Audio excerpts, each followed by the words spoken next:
Hello all dear student, most welcome. I hope आप सभी अच्छे से होंगे। आज हम उसी सीरीज को कंटिन्यू कर रहे हैं, that is the Indian engineering services examination UPSC prelims के जो इलेक्ट्रिकल इंजीनियरिंग से रिलेटेड क्वेश्चन है उन सभी को हम सॉल्व कर रहे हैं और कोशिश करते हैं कि इन सारे क्वेश्चंस को डिटेल से सॉल्व करें सो दैट आपकी कंसेप्चुअल क्लियरिटी बेहतर हो सके और साथ ही साथ आपका कॉन्फिडेंस गेन हो सके सो दैट आप जो है किसी भी एग्जाम में अपियर हो तो बेहतर तरीके से परफॉर्म कर पाए।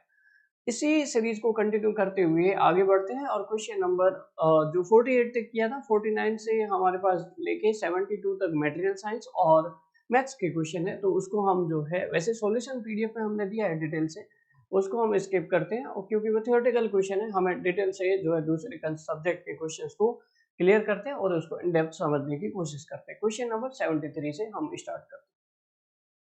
अभी जो हमें क्वेश्चन देखने को मिल रहे हैं that is related to the power electrons, तो हम पावर इलेक्ट्रॉन्स के कंसेप्ट कुछ क्लियर करेंगे स्टार्टिंग में एंड देन हमारे पास कुछ पावर सिस्टम के क्वेश्चन रहेंगे उनको भी हम कवर करेंगे। सो दैट देखिएगा क्वेश्चन नंबर 73 क्या बोल रहा है। Consider a back converter with the control switch as a MOSFET and the uncontrolled switch as a diode. The input to the buck converter is 60 volt। हमारे पास input जो दिया हुआ है वो 60 वोल्ट दिया हुआ है and the MOSFET is turned on for 20 microsecond, on time इसका 20 microsecond है and turn off for हमारे पास जो है 10 microsecond है। तो ओवरऑल टाइम पीरियड कितना हो गया साइकिल का?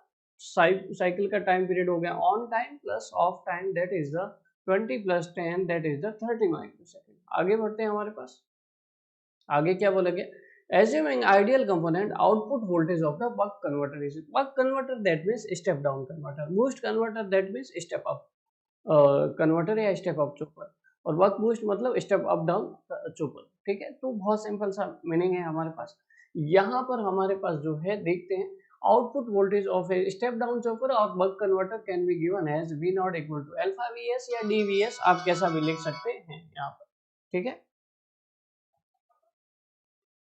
आप इसको डी से भी डिनोट कर सकते हैं, ड्यूटी साइकिल, या डेल्टा से भी लिख सकते हैं, सबका अपना अपना तरीका है। Delta V S, D V S, alpha V S. यहाँ पर अल्फा जो है ड्यूटी साइकिल है, it is defined as the ratio of on time upon total time. On time is the 20 microsecond and total time is the 30 microsecond, that is the 2/3 हमारे पास आ गया। तो we note equal to कितना हो जाएगा, V note equal to 2/3 और input voltage या source voltage आपने दिया है 60, दैट इज द हमारे पास यहाँ पर हो जाएगा 40 volt will be the right answer. So what will be the right answer? C will be the right answer. Next question देखिएगा जरा please. It is the information regarding the buck boost और boost converter, जिसमें हमारी इस formula based question भी रहते हैं। Output voltage का एक्सप्रेशन, इंडक्टर करंट का एक्सप्रेशन और स्विच करंट का एक्सप्रेशन, इस तरह से कई एक्सप्रेशन से रिलेटेड क्वेश्चन रहते हैं। इनकी फॉर्मूला जो है आप यहाँ से देख सकते हैं, VDC मतलब सोर्स वोल्टेज। ठीक है, और यहाँ पर हम पे इन फॉर्मूला को देख के जो है क्वेश्चन को सॉल्व कर सकते हैं अगर डायरेक्ट फॉर्मूला बेस्ड क्वेश्चन है। अगला जो क्वेश्चन है वो कंप्लीटली जितने टाइप के कन्वर्टर है सभी से रिलेटेड है और उसमें बस एक ही टाइप पूछा है कि जितने भी टाइप ऑफ कन्वर्टर है उसमें आउटपुट वोल्टेज और इनपुट वोल्टेज का जो पोलैरिटी है वो सेम रहता है या ऑपोजिट रहता है, बस इतना ही पूछा है। ठीक है, चाहे हमारे पास single ended primary inductance converter हो, इनमें इनपुट वोल्टेज और आउटपुट वोल्टेज की पोलैरिटी सेम है या ऑपोजिट है, कुक कन्वर्टर हो या बक बूस्ट कन्वर्टर हो या बूस्ट कन्वर्टर हो, इसमें हमारे पास जो है किसमें ऑपोजिट पोलैरिटी सेम या ऑपोजिट रहती है, उसके करस्पॉन्डिंग हमें बताना है कि कौन सा स्टेटमेंट करेक्ट है या इनकरेक्ट है। देखो, एक तो आपको क्या मालूम होना चाहिए, इन सब के डायग्राम मालूम होने चाहिए। ठीक है, जैसे सिंगल एंडेड आपके पास ये है, ये वाला डायग्राम सिंगल एंडेड जो कन्वर्टर है, डीसी टू डीसी कन्वर्टर, ये हमारे पास इसका इस तरह से हमारे पास ये डायग्राम रहता है। अब यहाँ पर जो है इनपुट वोल्टेज और आउटपुट वोल्टेज के बीच की जो पोलैरिटी है वो हमें चेक करना। ठीक है, तो जनरली इसकी जो पोलैरिटी रहती है हमारे पास, यहाँ पर जो है हमें बोला है कि कौन सा स्टेटमेंट करेक्ट है, ऑपोजिट या सेम पोलैरिटी के रेस्पेक्ट में देखना है। ठीक है, तो सिंगल एंडेड का ये, उसी तरह हमारे पास जो है वेरियस दूसरे भी कन्वर्टर रहते हैं, buck converter, boost converter, buck boost converter, इन सब के डायग्राम याद करना बहुत ईजी है, कोई डिफिकल्ट नहीं है। बक कन्वर्टर में हमारे पास स्विच ये रहता है और इंडक्टेंस बाद में आ जाता है, यहाँ पे इंडक्टेंस पहले और स्विच जो है पैरेलल में आ जाता है। यहाँ पर जो है बक बूस्ट में दोनों का कॉम्बिनेशन हो जाता है, ठीक है। हमारे पास जो है यहाँ पर जो है स्विच पहले और इंडक्टर और पैरेलल में आ जाता है, उल्टा हो जाता है, ठीक है। तो ये इसके डायग्राम याद रखिए, उससे भी रिलेटेड इक्वेशन हमें मिल सकता है। तो यहाँ पर जो है हमारे पास जो करेक्ट आंसर देखने को मिलेगा, एक तो कुक कन्वर्टर की पोलैरिटी जो है ऑपोजिट होती है, ये हम देखेंगे अभी, और एक जो है हमारे पास आउटपुट वोल्टेज बूस्ट कन्वर्टर की जो पोलैरिटी है वो सेम रहती है। बाकी सभी जो है उल्टा दिया हुआ है। बक बूस्ट में ऑपोजिट पोलैरिटी रहती है इनपुट वोल्टेज और आउटपुट वोल्टेज के बीच में। यहाँ पर आपके पास सेम पोलैरिटी रहती है, ठीक है। तो हमारे पास सिंगल एंडेड वाले को देखते हैं सबसे पहले। सिंगल एंडेड में जो पोलैरिटी प्लस माइनस इधर है, वही प्लस माइनस आपके पास पोलैरिटी इधर देखने को मिलेगी। तो सेम पोलैरिटी, मतलब पहला स्टेटमेंट जो है इनकरेक्ट है, हमें करेक्ट ढूंढने। दूसरा स्टेटमेंट क्या दिया हुआ है, कुक कन्वर्टर। तो कुक कन्वर्टर देख लेते हैं। कुक कन्वर्टर में यहाँ पर जो आपके पास पोलैरिटी होती है ना, प्लस माइनस सोर्स वोल्टेज की, यहाँ पर भी प्लस माइनस लिखा हुआ है, लेकिन इसका मतलब ये नहीं कि आउटपुट वोल्टेज की पोलैरिटी। ये कैपेसिटर के अक्रॉस देखो, माइनस प्लस से कनेक्ट है, प्लस माइनस से कनेक्ट है, सो दैट यहाँ पे पोलैरिटी कैसा हो गया, उल्टा पोलैरिटी हो गया, ठीक है। तो कुक कन्वर्टर की भी पोलैरिटी हमारे पास कैसी है, ऑपोजिट है। तो ये करेक्ट स्टेटमेंट है। उसके बाद बक बूस्ट कन्वर्टर की देखते हैं। बक बूस्ट कन्वर्टर में हमारे पास कैसा होता है, बक बूस्ट में तो दिया हुआ है, यहाँ पर माइनस साइन दिया हुआ है, यहाँ पर प्लस, यहाँ पर प्लस और माइनस। इनपुट वोल्टेज की पोलैरिटी प्लस माइनस और आउटपुट वोल्टेज की माइनस प्लस। तो ये ऑपोजिट होती है, सेम नहीं होती है। तो तीसरा स्टेटमेंट हमें दिया हुआ है सेम के लिए, ये भी इनकरेक्ट हो गया, ठीक है। अब फोर्थ स्टेटमेंट देखते हैं। बूस्ट कन्वर्टर के लिए सेम होती है क्या, बूस्ट कन्वर्टर में हमारे पास प्लस माइनस जैसा दिया हुआ है वैसा ही प्लस माइनस यहाँ पर रहती है, और जो कैपेसिटर की पोलैरिटी है वो भी प्लस माइनस इस तरह से रहती है। तो ये पोलैरिटी जो है सेम रहती है। अल्टीमेटली हमारे पास सेकंड स्टेटमेंट और फोर्थ स्टेटमेंट करेक्ट देखने को मिलेगा। नेक्स्ट क्वेश्चन देखिएगा जरा प्लीज। एक डीसी पावर सप्लाई है, चाहे एसएमपीएस को कंसीडर करिए, बेहतर है एसएमपीएस को कंसीडर करेंगे। लीनियर पावर सप्लाई के कंपैरिजन में एसएमपीएस को ही हम कंसीडर करते हैं। Switching frequency is much greater than DC power source frequency, enabling the transformer to be small. DC power source frequency enabling the transformer to be large. AC power source frequency enabling the transformer to be large, और AC power source frequency enabling the transformer to be small। बहुत basic concept है। और electronics में आपके पास कई circuit आप देखते होंगे जिसमें पावर सप्लाई का यूज किया जाता है। Power supply is use to get the regulated output voltage. अब रेगुलेटेड आउटपुट वोल्टेज तो जीनर डायोड से भी ला सकते हैं, लेकिन हमें वो नहीं देखना है। हमें यहाँ पर क्या देखना है, जैसे चॉपर है, चॉपर क्या करता है, फिक्स डीसी इनपुट वोल्टेज को वेरिएबल डीसी आउटपुट वोल्टेज में चेंज करता है। अब ये जो वेरिएबल डीसी आउटपुट वोल्टेज आता है, इसकी भी एक चॉपर फ्रीक्वेंसी होती है। चॉपर फ्रीक्वेंसी आप कैसे निकालते हो, चॉपर फ्रीक्वेंसी आप जो है इस तरह से, ये साइकिल आ गया, इस चॉपर फ्रीक्वेंसी आप निकालते हो, ये जो टाइम पीरियड है एक साइकिल का 1/f इक्वल टू 1/t, ये चॉपिंग फ्रीक्वेंसी या चॉपर फ्रीक्वेंसी रहती है जो आउटपुट वेरिएबल डीसी आता है, ठीक है। अब हम जो है यहाँ पर इस एसएमपीएस यूज करते हैं, तो वहां पर ट्रांसफार्मर का भी एक सर्किट यूज करते हैं।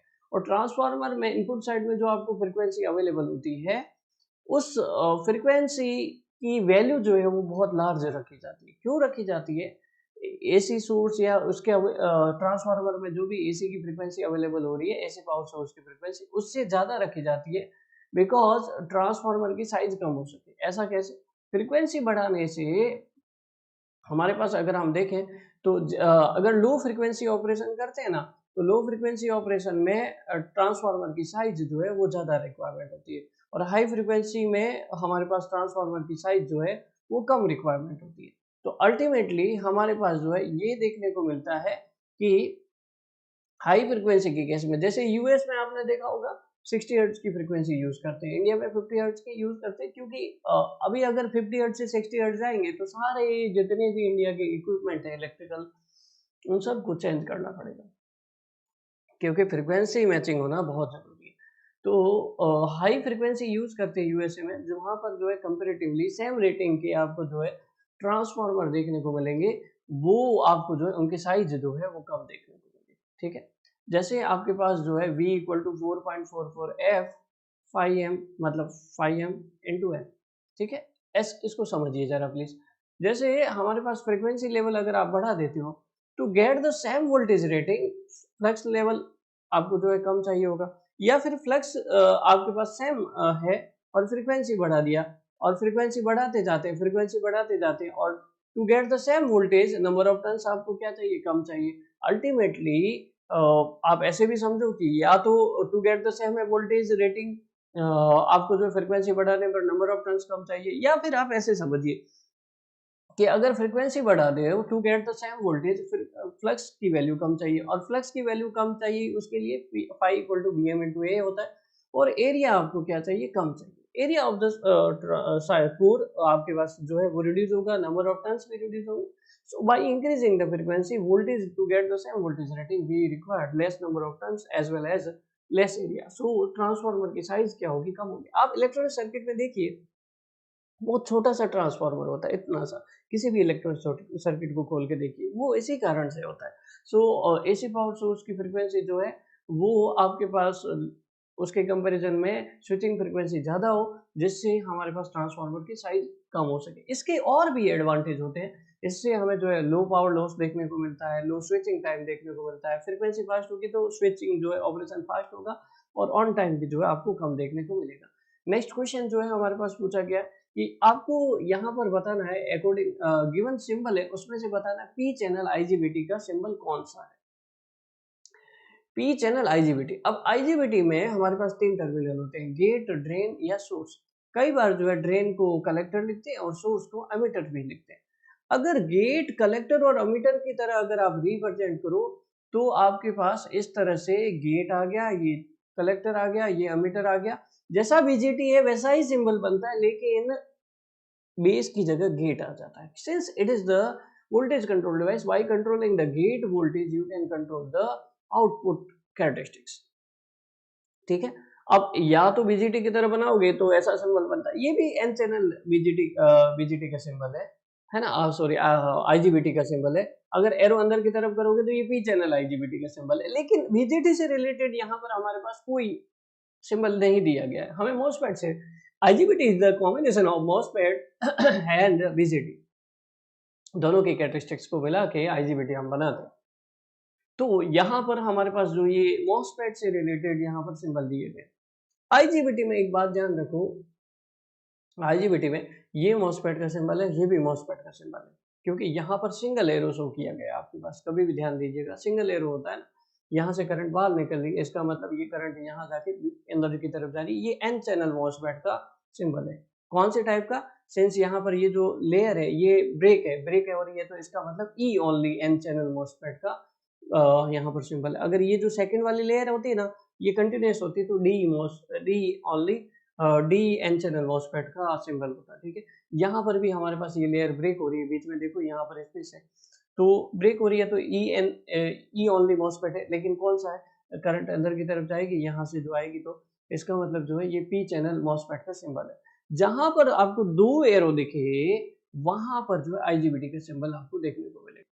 ठीक है, अब अगर पी चैनल है तो ये दोनों एरो जो है आउटसाइड होंगे, ये ध्यान रखना, आउटसाइड होते हैं यहाँ पर पी चैनल में, और एन चैनल में दोनों एरो जो है ये एक्चुअल में सोर्स पे होता है ना, तो हम जो है पी चैनल के लिए इनसाइड लिखते हैं ना, इनसाइड एरो लगाते हैं। सोर्स या एमिटर वहां पे जो एरो होता है ना, वो हमें जो है अगर इनसाइड होता है तो पी को शो करता है, आउटसाइड होता है तो एन को शो करता है। लेकिन यहाँ पे जो एरो शो किए गए ड्रेन और गेट पे शो किए गए, सॉरी ड्रेन और ये जो हमारे पास पी टाइप के सब स्टेट है जिसको शॉर्ट किया गया उस पे शो किए गए। तो अल्टीमेटली अगर हमारे पास एरो आउटसाइड है तो ये पी चैनल जो है मोस्ट आईजीबीटी बनेगा, और ये हमारे पास कैसा बनेगा, एन चैनल आईजीबीटी बनेगा। ठीक है, नेक्स्ट क्वेश्चन देखिएगा जरा please. The regenerative action does not takes place in which type of triggering method to turn on the SCR? SCR को टर्न ऑन करने के लिए हमें क्या करना होता है? SCR में, SCR is a PNPN device, alternate PA और PN आपके पास लेयर्स होती है। अगर हम देखें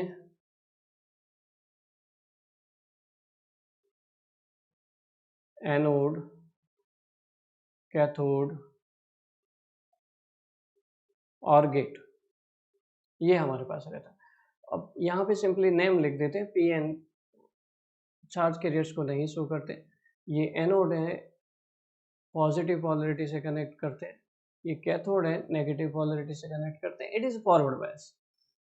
अब यहाँ पे जो गेट टर्मिनल है, यहाँ पे जो डिप्लेशन रीजन बनती है ना, उस डिप्लेशन रीजन को ब्रेक करने के लिए आपको जो है गेट सिग्नल अप्लाई करना पड़ता है, गेट करंट।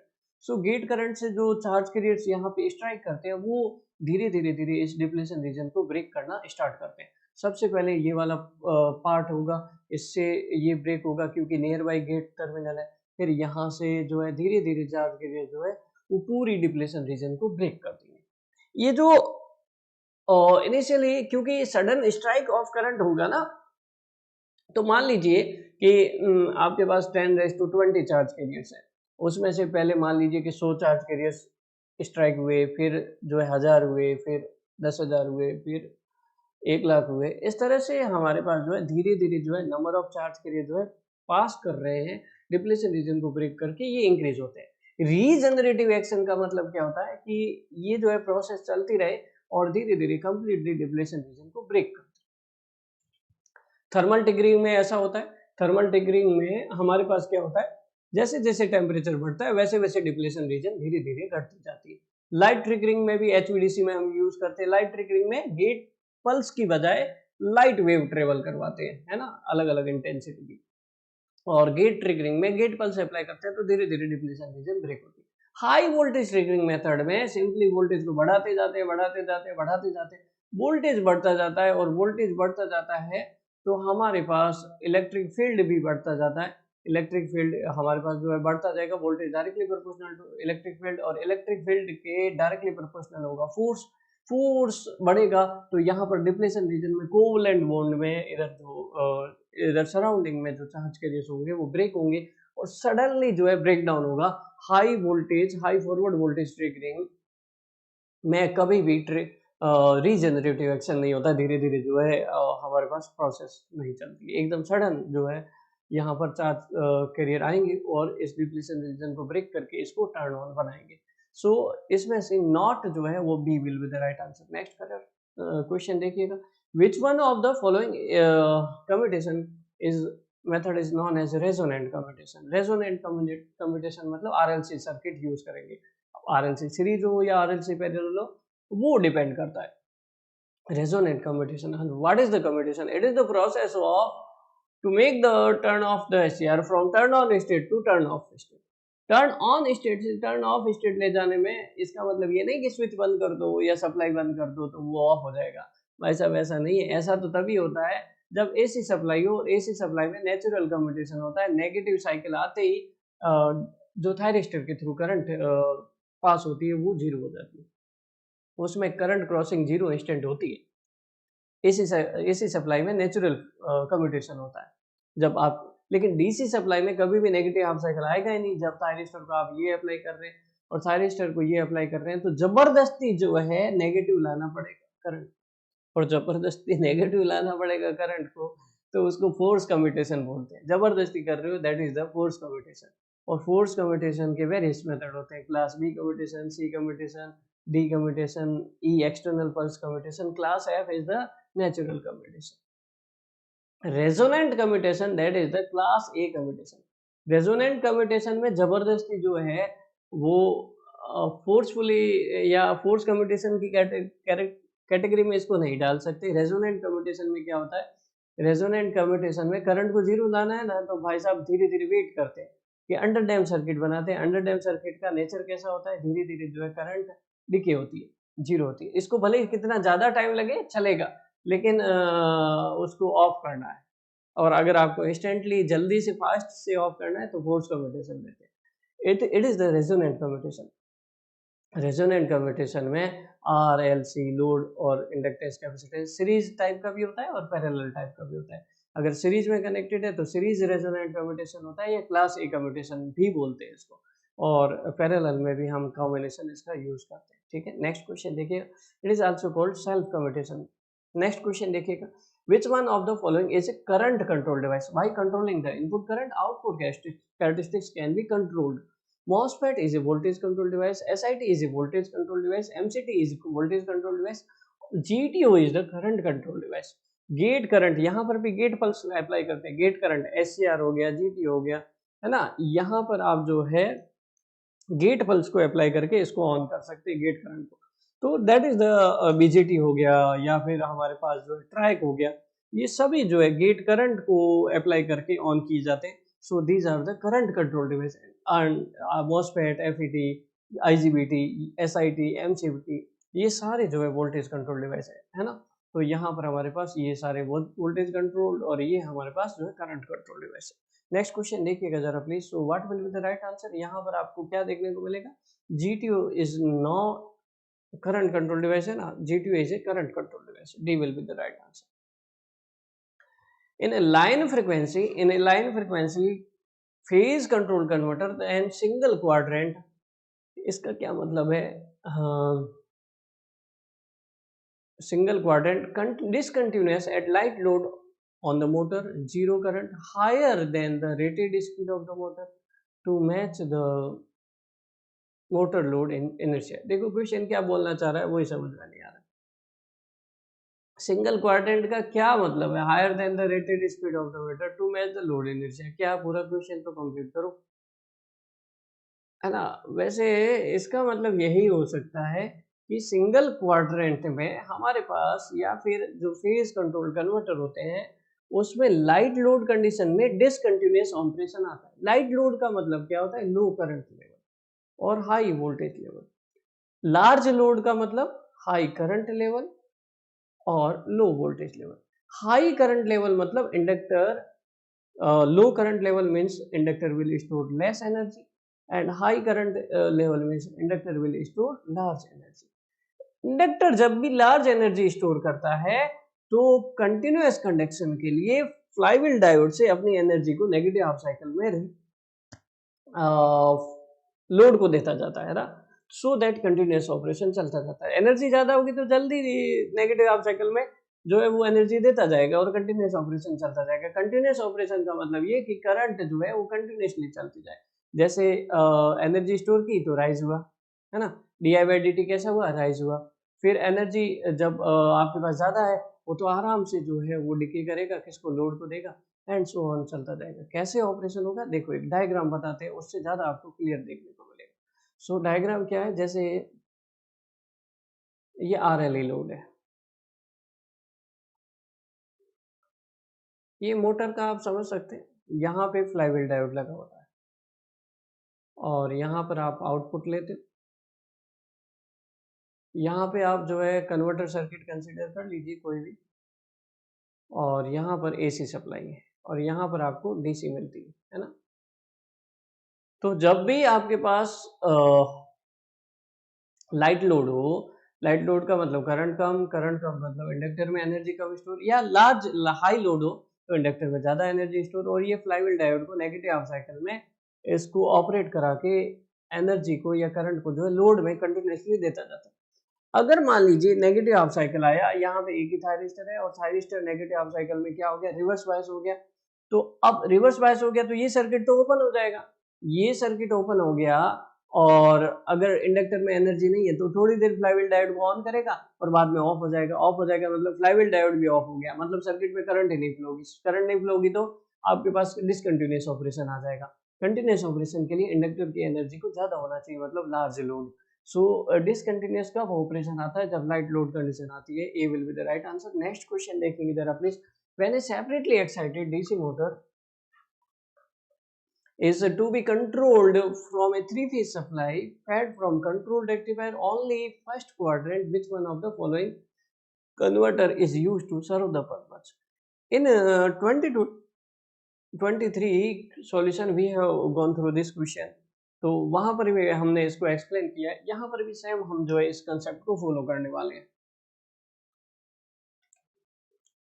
तो देखिएगा यहाँ पर हमें एक क्वाड्रेंट का ऑपरेशन चाहिए, मतलब half control. We have already explain कि आपको वन क्वाड्रेंट का ऑपरेशन चाहिए, मतलब हाफ कंट्रोल। सीधी सी बात,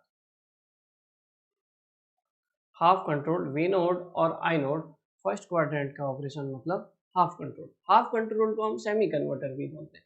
वैसे आंसर तो हमें मालूम है कि थ्री फेज सेमी कन्वर्टर है, C will be the right answer. Full control, full converter मतलब फुल्ली कंट्रोल, और यहाँ पे ड्यूअल कन्वर्टर का मतलब भी आपके पास जो है चारों क्वाड्रेंट होंगे, ऑल क्वाड्रेंट, ठीक है। और यहाँ पर हाफ वेव कन्वर्टर का मतलब जो है, हाफ वेव कन्वर्टर का मतलब सिंपल सी बात है कि यहाँ पर जो है हाफ वेव कन्वर्टर को जो है 3 पीस हाफ वेव कन्वर्टर को 3 पल्स आएगी। तो यहाँ पर जो है हम नहीं बोल सकते कि कंट्रोल्ड रेक्टिफायर के बारे में पूछा है, तो ये हाफ वेव कन्वर्टर जो है ये कंट्रोल्ड वाला नहीं है, ये तो डायोड से बना हुआ है, तो इसको भी हम नहीं कंसिडर करेंगे। इन तीनों ऑप्शन में से फुल कन्वर्टर फुल्ली कंट्रोल्ड मतलब 2 क्वाड्रेंट ऑपरेशन होता है, और 2 क्वाड्रेंट होता है, यहाँ पे 4 क्वाड्रेंट और यहाँ पे 1 क्वाड्रेंट हाफ कंट्रोल में।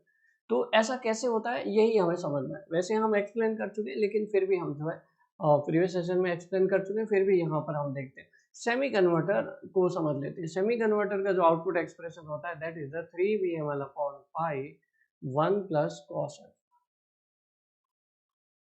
ठीक है, 3 VML अपॉन 2 पाई होना चाहिए, है ना। यहाँ पर हमारे पास देखते हैं एक बार, यहाँ पर क्या होगा, 3 VML upon 2 pi 1 plus cos alpha. तो अल्फा की वैल्यू 0 रखोगे, alpha can be control from 0 to 180 degree. Alpha की वैल्यू 0 रखो, तो अल्फा की वैल्यू 0 डिग्री रखोगे तो आउटपुट आएगा 3 VML अपॉन पाई। यहाँ आ जाएगा 1 प्लस 1, 3 VML अपॉन पाई आ जाएगा। और उसके बाद हमारे पास अल्फा की वैल्यू 90 डिग्री रखो, फिर आ जाएगा 3 VML अपॉन 2 पाई। ठीक है, और फिर अल्फा की वैल्यू 180 डिग्री रखो, फिर आ जाएगा 0। तो इस तरह से धीरे धीरे डिक्रीज होगा। तो output voltage is always positive, ये नेगेटिव में कभी नहीं जा रहा है, आउटपुट वोल्टेज हमेशा पॉजिटिव है। करंट तो हमेशा लोड से जो है वो पॉजिटिव ही जाती है, रेक्टिफायर है तो करंट जो है हमेशा लोड से जो है वो ऊपर से नीचे की डायरेक्शन में जा रही है, ऑलवेज पॉजिटिव। वोल्टेज जो है इसके अक्रॉस वो पॉजिटिव नेगेटिव हो सकता है according to level of alpha. Full converter में हमारे पास क्या होता है, V not equal to 3 VML upon pi cos alpha.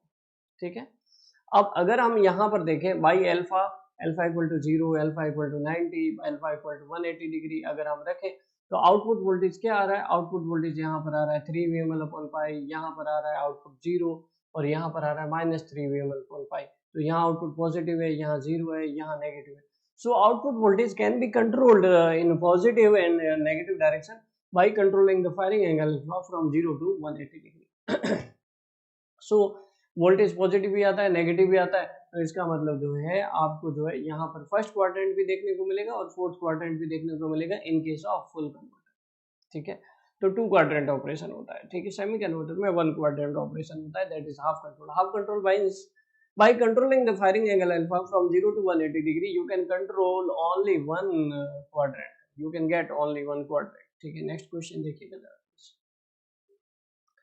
Machine से रिलेटेड क्वेश्चन है। In case of square cage induction motor 3 phase bridge inverter, चलो इन्वर्टर ही दिया हुआ, which one of the following statement is correct for the speed control?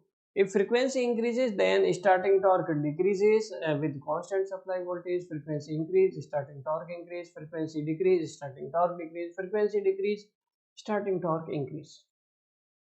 कौन सा operation हम देखें तो स्टार्टिंग टॉर्क का जो फॉर्मूला होता है कि E2 square R2 upon R2 square plus X2 square. Generally हमारे पास जो है K2 square SR2 upon R2 square plus SX2 का होल स्क्वायर। स्टार्टिंग में स्लिप हमारे पास कितना होता है, NS minus N upon NS। Starting में स्पीड 0 तो स्लिप हमेशा 1 रहता है, S को 1 रख दिया तो ये फॉर्मूला आता है। इस फॉर्मूले में अगर हम जो है R2 की टर्म को अप्रोक्सीमेट मान लें तो हमारे पास स्टार्टिंग टॉर्क जो है वो डायरेक्टली प्रोपोर्शनल आ जाता है कि voltage square E2 directly proportional to voltage R2 X2 square. और अगर हम यहाँ से देखें तो हमारे पास XL इक्वल टू क्या होता है 2 पाई FL। तो यहाँ पर X2 स्क्वायर मतलब फ्रीक्वेंसी की स्क्वायर की टर्म आ जाएगी। K होता है आपके पास constant 3 upon omega S, omega S होता है 4 पाई F अपॉन P। तो डिनोमिनेटर में एक फ्रीक्वेंसी की टर्म और आएगी, दो तो थी F स्क्वायर और एक F और हो गया, तो डिनोमिनेटर में आपके पास F क्यूब की टर्म आ गई, है ना, और न्यूमरेटर में आपके पास V स्क्वायर की टर्म आ गई। ये इंपॉर्टेंट फॉर्मूला है। जब भी V by F control scheme हम यूज करते हैं, जब V बाई V को जिस रेशियो से कम करते हैं, फ्रीक्वेंसी को भी इस रेशियो से कम करते हैं, तो V बाई एफ कॉन्स्टेंट रहता है। और उस टाइम जो है स्टार्टिंग टॉर्क का जो फॉर्मूला है V square upon F square into 1 V by F लिख सकते हैं।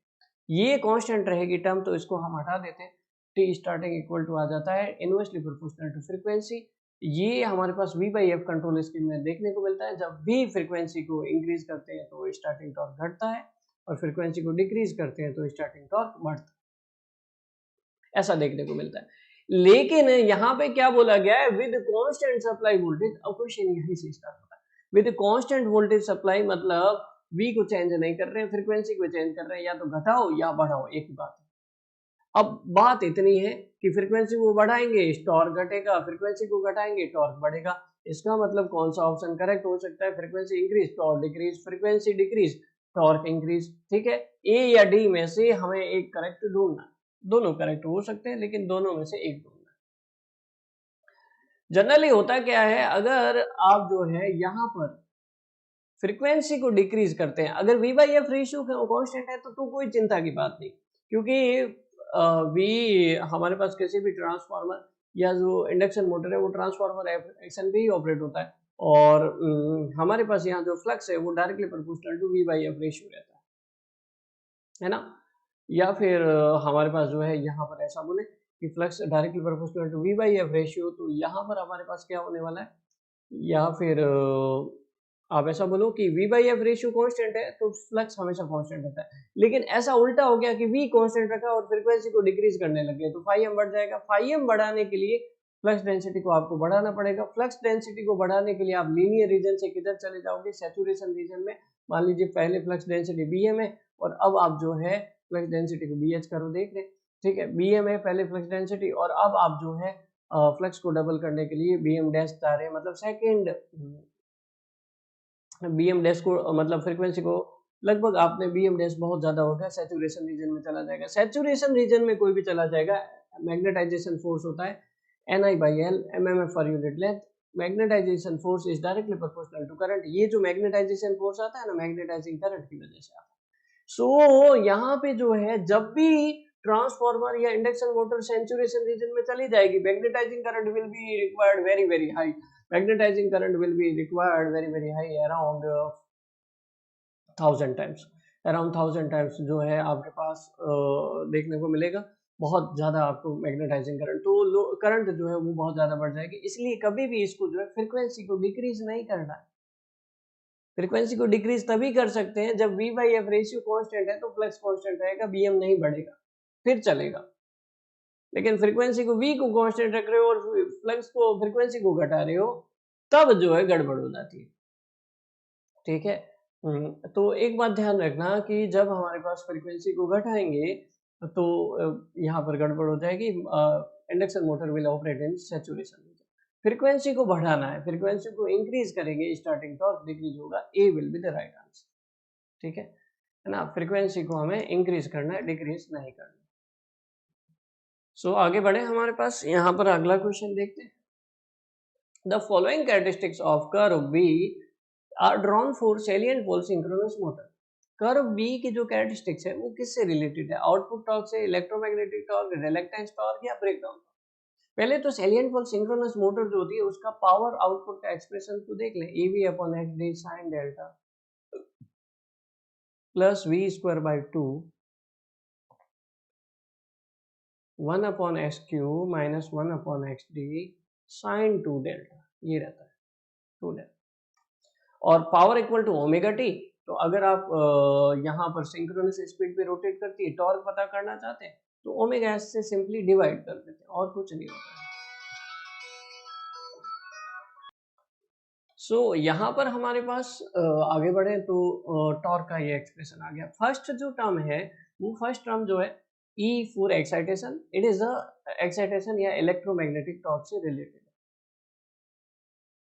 और सेकंड जो है सैलिएंसी इफेक्ट की वजह से जो टॉर्क आ रहा है, सैलिएंट रिलक्टेंस टॉर्क भी बोलते हैं जिसको, सैलिएंसी इफेक्ट की वजह से जो टॉर्क आता है इसको रिलक्टेंस टॉर्क बोलते हैं। रिलक्टेंस टॉर्क को अगर डेल्टा के साथ शो करोगे, डेल्टा की वैल्यू 0 से 180 डिग्री है, आप चेंज करके देखो, केवल इसी टर्म को देखो, रिलक्टेंस टॉर्क की कंडीशन को, T directly proportional to sin 2 delta, del equal to 0 रहेगा तो sin 2 डेल भी 0 रहेगा तो टॉर्क 0 है।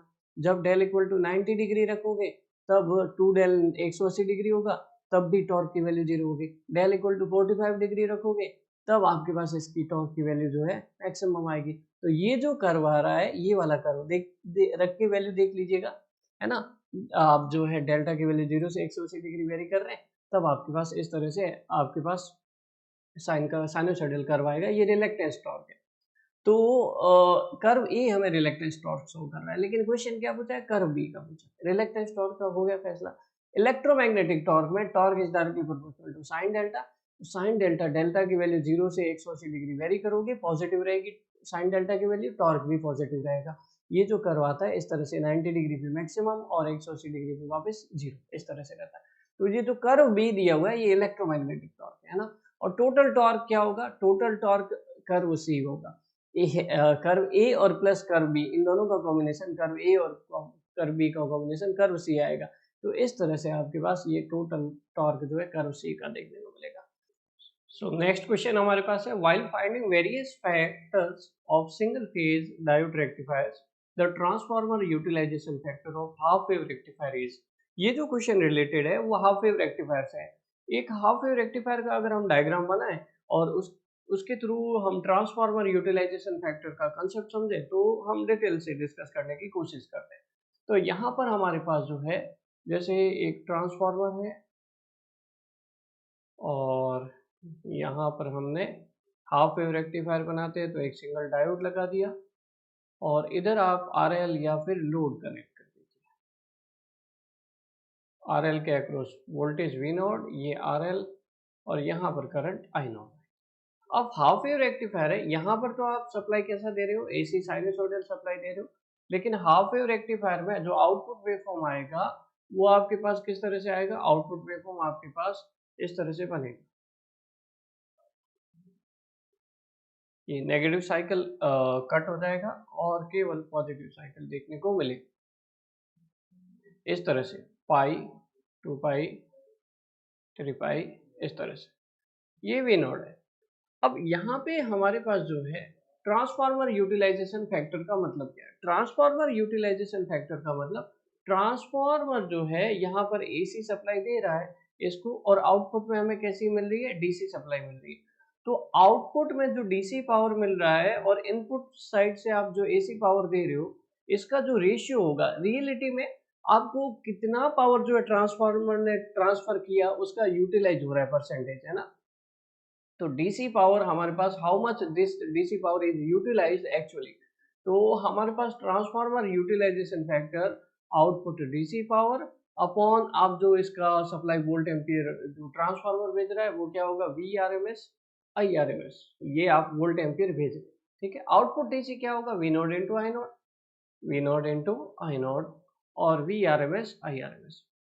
वीआरएमएस वोल्टेज तो हमेशा अप्लाई होगा, करेक्ट। वीआरएमएस तो होगा VM by root two, VRMS आपको देखने को मिलेगा VM by root two. IRMS क्या होगा आपके पास, आईआरएमएस जो निकलेगा ना, करंट जो निकलेगा वो इस आउटपुट वेवफॉर्म का आईआरएमएस निकलेगा। वाई, वाई बिकॉज क्योंकि ट्रांसफार्मर करंट तो तभी सप्लाई करेगा ना जब पॉजिटिव हाफ साइकिल आएगा।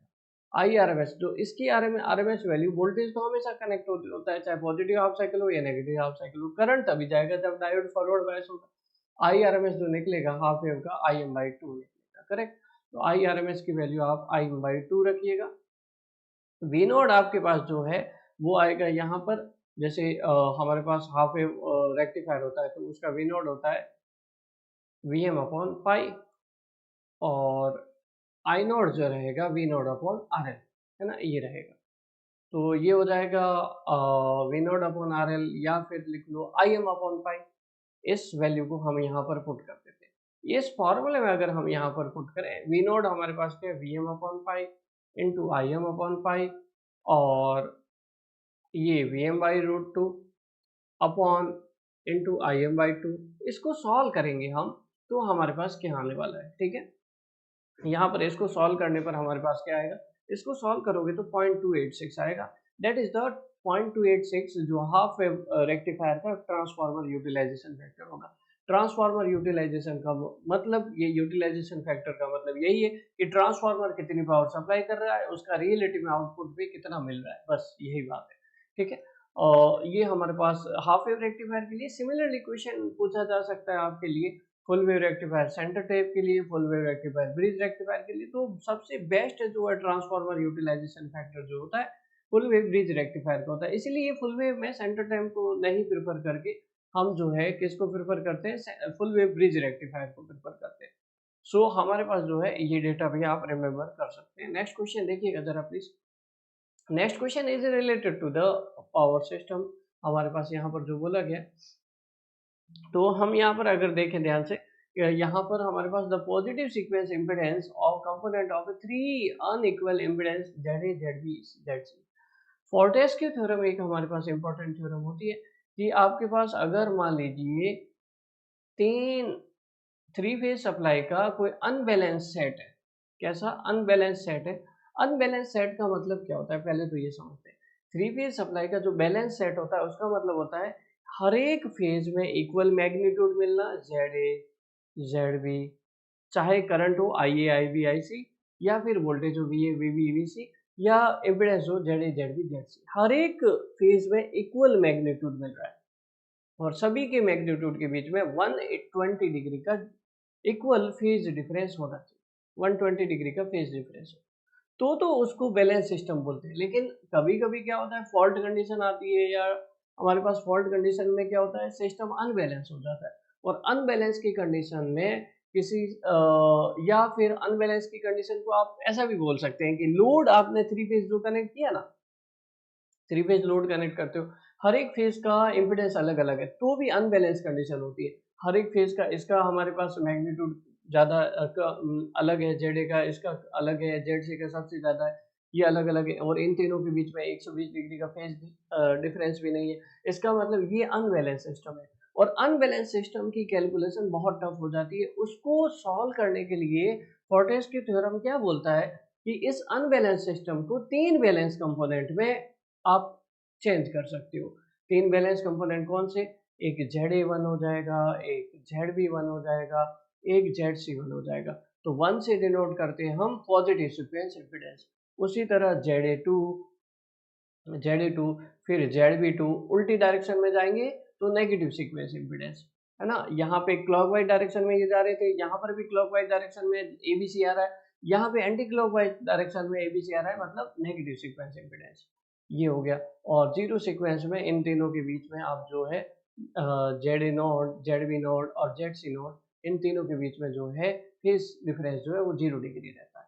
ठीक है। अल्टीमेटली यहाँ पर हमारे पास इन तीन एक अनबैलेंस सिस्टम को फोर्टेस की थ्योरम के अकॉर्डिंग 3 बैलेंस कंपोनेंट में डिवाइड किया जा सकता है। हमें यही पूछा है कि ये जो पॉजिटिव सीक्वेंस इम्पीडेंस होगा इसका वैल्यू क्या आएगा, हमें ये पूछा है। वैल्यू देखते, जब भी आप इसको सॉल्व करने की कोशिश करोगे, वैल्यू जो आएगा आपके पास ZA1 ये जो रहेगा 1/3 ZA plus alpha square ZB। Alpha is the alpha operator, is the alpha operator क्या होता है, किसी भी मैग्नीट्यूड को 120 डिग्री से शिफ्ट कर देता है, ये अल्फा है ना। ये अब ZA को अगर इधर ZA1 को इधर शिफ्ट करके लाओगे तो ZC1 को आप लिख सकते हो अल्फा ZA1। ठीक है। उसी तरह ZA1 को 120 डिग्री शिफ्ट करके लाओगे तो उसको लिख सकते हो अल्फा स्क्वायर ZA1, मतलब alpha square is the 240 degree, alpha is the 120 degree phase shift. Alpha square ZB plus alpha ZB alpha square ZC, ये हमारे पास ZA1 की वैल्यू होती है। ZA2 की वैल्यू होती है 1/3 ZA plus alpha square ZB plus alpha ZC। और zero sequence impedance की जो वैल्यू रहेगी ZA0 that is 1/3 ZA plus ZB plus ZC। Ultimately हमने हमारे पास जो अनबैलेंस सिस्टम है उसको 3 बैलेंस कंपोनेंट में हमने चेंज किया। हमें बताना था positive sequence impedance, so A will be the right answer. इसके करस्पॉन्डिंग हमारे पास A correct answer. Next question देखिएगा जरा प्लीज। बहुत सिंपल क्वेश्चन है, इसको एक्सप्लेन करने की ज्यादा जरूरत नहीं। विच one of the following wiring system is commonly used for light fan load in domestic and commercial buildings. Domestic और कमर्शियल बिल्डिंग में हम कौन सी वायरिंग यूज करते हैं, लेड शीट या फिर conduit wiring, PVC wiring, cleat wiring. Cleat wiring बिल्कुल नहीं करते। यहाँ पर जो है कंड्यूट वायरिंग, हम एक पाइप लेते हैं उसके अंदर से वायर को या फिर जो है वायरिंग सिस्टम को पास करते हैं, तो यहाँ पर कंड्यूट वायरिंग को ही यूज किया जाता है। नेक्स्ट क्वेश्चन देखिएगा जरा please. Which one of the following is not an advantage in using bundle conductor? Bundle conductor में क्या होता है, जो हमारे पास स्टैंडर्ड कंडक्टर्स होते हैं, जैसे ये स्टैंडर्ड कंडक्टर है, इनको क्या करते हैं, अलग अलग जो सब कंडक्टर होते हैं उनका ग्रुप बना देते हैं और इसको ए फेज बोल देते हैं। उसी तरह तीन अलग अलग कंडक्टर है, 3 या 4 कैसा भी, इसको फेज सी बोल दिया, ग्रुप बना के इसको फेज सी बोल दिया। इससे हमें एडवांटेज क्या बोलता है, एक सिंगल कंडक्टर होता उसका ज्योमेट्रिकल मीन रेडियस जो है वो कम होता। अगर आप यहाँ से 3 सब कंडक्टर का कंबाइन करके एक फेज बनाते हो तो इफेक्टिव ज्योमेट्रिकल मीन रेडियस जो है वो बढ़ जाता है। जैसे ये बंडल कंडक्टर कैसा दिखता है, मैं आपको डायग्राम दिखाता हूँ। यहाँ पर इस तरह से 3 आपके पास वायर है, इसको एक सिंगल कॉमन क्लिप से जोड़ के इसको एक फेज बनाया गया, ए फेज, उसी तरह बी फेज भी होगा, उसी तरह सी फेज, इसको हम बंडल कंडक्टर बोलते हैं। So effective geometrical mean radius बढ़ जाती है। इससे हमें एडवांटेज क्या होते हैं, बहुत सारे एडवांटेज होते हैं बंडल कंडक्टर के। रिड्यूस कोरोना लॉस कैसे होगा देखेंगे, रिड्यूस इंटरफेरेंस, मतलब एक एडवांटेज होगा, नॉट एन एडवांटेज मतलब एक डिसएडवांटेज है, बाकी सारे एडवांटेज है, ठीक है। इन चारों में से एक ढूंढना है डिसएडवांटेज कौन सा है ना, डिसएडवांटेज या मतलब एडवांटेज नहीं है, ऐसा हमें ढूंढना है, ठीक है। अभी देखते हैं, एक तो क्या होता है, हमारे पास इंडक्टेंस की वैल्यू होती है 2 × 10⁻⁷ ln dm बाई ds, और ds जो सेल्फ जीएमडी रहता है, ये डीएम को म्यूचुअल डीएम जीएमडी बोलते हैं, और ये सेल्फ जीएमडी या जीएमआर ज्योमेट्रिकल मीन रेडियस होती है डीएस। तो मैंने आपको बताया कि ज्योमेट्रिकल मीन रेडियस बढ़ जाएगी तो इंडक्टेंस की वैल्यू बढ़ जाएगी। इससे एक फायदा तो ये हो गया, इंडक्टेंस की वैल्यू बढ़ जाएगी। उसी तरह कैपेसिटेंस का जो फॉर्मूला रहता है 2π ln dm बाई ds, मतलब सेल्फ जीएमडी मतलब सेल्फ जीएमडी या फिर जीएमआर की वैल्यू बढ़ेगी तो कैपेसिटेंस की वैल्यू बढ़ती। कुल मिला के बात यह है कि हमारे पास यहाँ इंडक्टिव इफेक्ट घट रहा है, कैपेसिटिव इफेक्ट बढ़ रहा है। इससे क्या क्या हमें एडवांटेज होते हैं, कोरोना लॉस रिड्यूस होगा। देखते हैं कोरोना लॉस कैसे रिड्यूस होता है। Corona loss is directly proportional to V phase minus critical disruptive voltage square, और क्रिटिकल डिसरप्टिव वोल्टेज होता है हमारे पास G naught del M V R L N D by R. तो अगर हमारे पास इफेक्टिव ज्योमेट्रिकल रेडियस बढ़ रही है तो क्रिटिकल डिसरप्टिव वोल्टेज बढ़ेगा और कोरोना लॉस रिड्यूस होगा, तो ये तो एडवांटेज है ही। उसके बाद reduce radio interference. Radio interference का मतलब जब हमारे पास यहाँ पर जो अदर मीडियम है, इंडक्टिव इफेक्ट और कैपेसिटिव इफेक्ट, यहाँ पर जो हमारे पास अदर मीडियम है और या फिर अलग अदर जो फील्ड जनरेट हो रहे हैं उसी की वजह से इंटरफेरेंस होता है। और अगर हमारे पास इंडक्टिव इफेक्ट कम हो जाएगा, कैपेसिटिव इफेक्ट बढ़ जाएगा, तो इंटरफेरेंस भी घट जाएगा हमारे पास। अगला है सर्ज इम्पीडेंस। सर्ज इम्पीडेंस का फॉर्मूला होता है Z M not equal to √L/C। L घट रहा है, सी बढ़ रहा है, इसका मतलब सर्ज इम्पीडेंस घटेगा। ये भी हमारे पास इसका एडवांटेज देखने को मिलता है। अल्टीमेटली आपके पास केवल यही रह गया कि वोल्टेज ग्रेडियंट जो है वो आपके पास इसका एडवांटेज नहीं है इंक्रीज होने। Question number 88, which one of the following is not a method of voltage control in power system? अब वोल्टेज कंट्रोल का क्या मतलब है, वोल्टेज कंट्रोल मतलब हमारे पास यहाँ पर एक ट्रांसमिशन लाइन कंसिडर कर देते हैं, it is the sending end voltage, it is the receiving end voltage.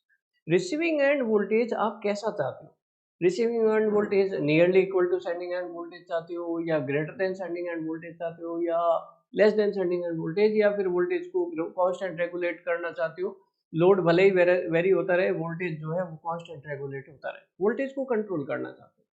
Voltage को कंट्रोल करने का बहुत ही सिंपल सा मतलब है यहाँ पे वोल्टेज ड्रॉप को कंट्रोल करना। यहाँ जो वोल्टेज ड्रॉप हो रहा है that is the V S minus V R को कंट्रोल करना। अब इसको कैसे कंट्रोल किया जाए, एक तो तरीका क्या हो गया हमारे पास, वैसे वोल्टेज ड्रॉप को कंट्रोल करने का रिलेशन जो होता है वो रिएक्टिव पावर के डायरेक्टली प्रोपोर्शनल होता है। Reactive power is directly proportional to voltage drop, है ना। यहाँ पर हमारे पास जो है क्या आ जाएगा, वोल्टेज ड्रॉप आ जाएगा। इस वोल्टेज ड्रॉप को अगर कंट्रोल करना है ना तो सीधी सी बात है रिएक्टिव पावर को कंट्रोल करो। अब रिएक्टिव पावर को कंट्रोल कैसे करेंगे, यहाँ पर जो है शंट इंडक्टर लगा सकते हो, शंट कैपेसिटर लगा सकते हो। Shunt capacitor reactive power supply करेगा तो रिएक्टिव पावर आपके पास सप्लाई करने का मतलब रिएक्टिव पावर नेगेटिव हो जाएगी, और नेगेटिव वोल्टेज ड्रॉप का मतलब वोल्टेज राइज हो जाएगा।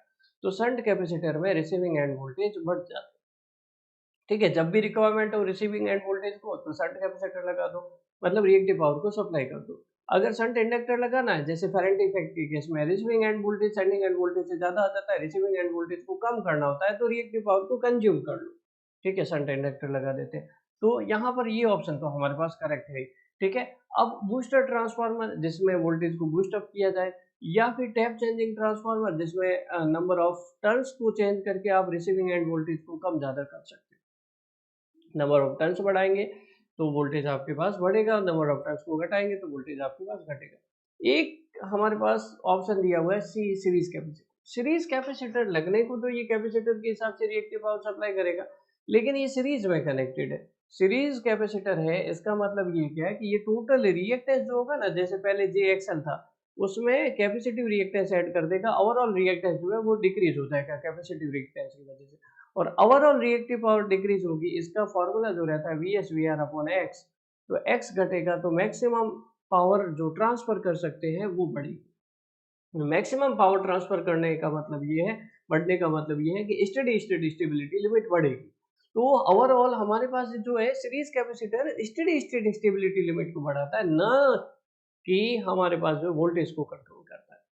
अगर वोल्टेज कंट्रोल होगा या थोड़ा बहुत इफेक्टिव होगा भी तो that is negligible. C will be the right answer, not a method of voltage control in power system. Next question देखिएगा जरा प्लीज। नेक्स्ट क्वेश्चन हमारे पास क्वेश्चन नंबर 89। क्या बोला गया? An inductance of 800 microhenry connects two section of transmission line each having, एक 800 माइक्रोहेनरी का inductance है, two section of transmission line को कनेक्ट कर रहा है। हर एक सेक्शन, मान लीजिए सेक्शन ए और सेक्शन बी, दो सेक्शन है, हर एक सेक्शन का सर्ज इंपीडेंस 200, ठीक है। ये 500 किलोवोल्ट, एक 500 किलोवोल्ट की लाइन आ रही है यहाँ पर 2 माइक्रोसेकंड का जिसका टाइम पीरियड है, और ये ट्रेवल कर रही है, ये सर्ज जो है ये ट्रेवल कर रही है। अब ये सर्ज का कितना मैक्सिमम वैल्यू ट्रांसमिटेड होगा वेव में, ये बताना है, ट्रांसमिटेड वोल्टेज बताना है। तो डेटा क्या गिवन है हमारे पास? इंडक्टेंस की वैल्यू गिवन है L, surge impedance Z given है, 200 टाइम गिवन है 2 माइक्रोसेकंड। अगर ऐसा गिवन है तो हमारे पास जो ट्रांसमिटेड वेव है उसका जो वोल्टेज लेवल होता है उसको आप इस तरह से कैलकुलेट कर सकते हो। V अप्लाइड वोल्टेज जो आपने भेजा है 500 kV, Z 200 ओम है आपके पास, तो आपके पास 2 माइक्रोसेकंड है, L आपके पास 800 माइक्रोहेनरी। इस सारी वैल्यू को पुट करने के बाद आपके पास ये जो एक्सप्रेशन सिंप्लीफाई होगा, that will be the 500 E-1 upon A will be the right answer. Next question देखिएगा जरा। एक हम जो है ट्रांसमिटेड वोल्टेज जो है सिंपल तरीके से भी निकाल सकते हैं, लेकिन उसमें जो है इंडक्टेंस वगैरह नहीं गिवन होता है, टाइम नहीं गिवन होता है, उसमें सर्ज इंपेडेंस और लोड इंपेडेंस गिवन होता है। उसमें भी हमारे पास ट्रांसमिशन कोएफिशिएंट होता है और रिफ्लेक्शन कोएफिशिएंट होता है, उन दोनों की वैल्यू हम जेड एंड जेड नोट के टर्म में लिखते हैं। क्या वैल्यू होती है अगर आप जानते हैं तो कमेंट करके बता सकते हैं। नेक्स्ट क्वेश्चन देखिएगा जरा please. The fault on power system are analyzed by using या by making use of। अगर फॉल्ट का केस है, अभी हम समझ रहे थे फॉल्ट का केस मतलब अनबैलेंस सिस्टम। अनबैलेंस सिस्टम को अगर सॉल्व करना चाहते हैं तो तीन बैलेंस सिस्टम में, तीन बैलेंस कंपोनेंट में आप उसको चेंज करोगे फोर्टेस्क्यू थ्योरम के अकॉर्डिंग, और उसमें जैसे लाइन टू ग्राउंड फॉल्ट हो गया, एग्जांपल के लिए लाइन टू ग्राउंड फॉल्ट हो गया, तो उसमें जो हमारे पास इक्विवेलेंट सीक्वेंस नेटवर्क बनता है उसमें ये वोल्टेज हमारे पास ये Z1 के सीरीज में नेगेटिव सीक्वेंस इंपीडेंस, फिर जीरो सीक्वेंस इंपीडेंस, और अगर हमारे पास ग्राउंड फॉल्ट इंपीडेंस है तो 3ZF आ जाता है। न्यूट्रल डायरेक्टली ग्राउंडेड नहीं है, न्यूट्रल इंपीडेंस है तो 3ZN आ जाता है। मतलब इक्विवेलेंट सर्किट में हमारे पास जो है बहुत बड़ी सिस्टम के नेटवर्क को हमने कैसा चेंज किया, एक सिंगल वोल्टेज सोर्स है और उसके सीरीज में इंपीडेंस है, एक सिंगल वोल्टेज सोर्स है और उसके सीरीज में हमारे पास इंपीडेंस आता है। एक बड़े नेटवर्क को आप जो एक छोटे से सीक्वेंस नेटवर्क में चेंज करते हैं, that is the Thevenin equivalent circuit. ये किसके जैसा मैच हो रहा है? Thevenin equivalent circuit. So what will be the right answer? Thevenin theorem का यूज करते हैं फॉल्ट ऑन पावर सिस्टम को यूज हम क्लियर करने के लिए। So it is the end of today session, we will meet on tomorrow, till then thank you so much. इसमें हमारे पास कल संडे रहेगा तो नहीं मिलेंगे, परसों मिलेंगे मंडे को। तो इसमें हमारे पास if you want to get more MCQ in detail, आप जानना चाहते हैं और अच्छे से प्रैक्टिस करना चाहते हैं, if you really want to get success, तो आप जो है इस वीडियो के डिस्क्रिप्शन में ऐप लिंक है, उस ऐप को डाउनलोड करिए और वहाँ पर एज डिजायर्ड इंडिविजुअल सब्जेक्ट चाहिए आपको, क्रैश कोर्स चाहिए, डिटेल कोर्स चाहिए, यूनिवर्सल कोर्स चाहिए, एज डिजायर्ड आपको जो है कोई भी सब्जेक्ट भी को हर एक सब्जेक्ट का कोर्स, अलग डिटेल कोर्स हर एक का आपको मिल जाएगा। और ज़्यादा से ज़्यादा प्रैक्टिस करिए क्वेश्चंस को, और टेस्ट सीरीज चाहिए तो टेस्ट सीरीज में मिल जाएगी। ये सारे जो है एफर्ट जो है वो लगाइए, क्योंकि जब आप एफर्ट लगा ही रहे हैं तो मेहनत करके लगाइए, ज़्यादा टाइम डिवोट करिए और अपने आप को सीरियस करिए। Till then thank you so much, फिर मिलेंगे।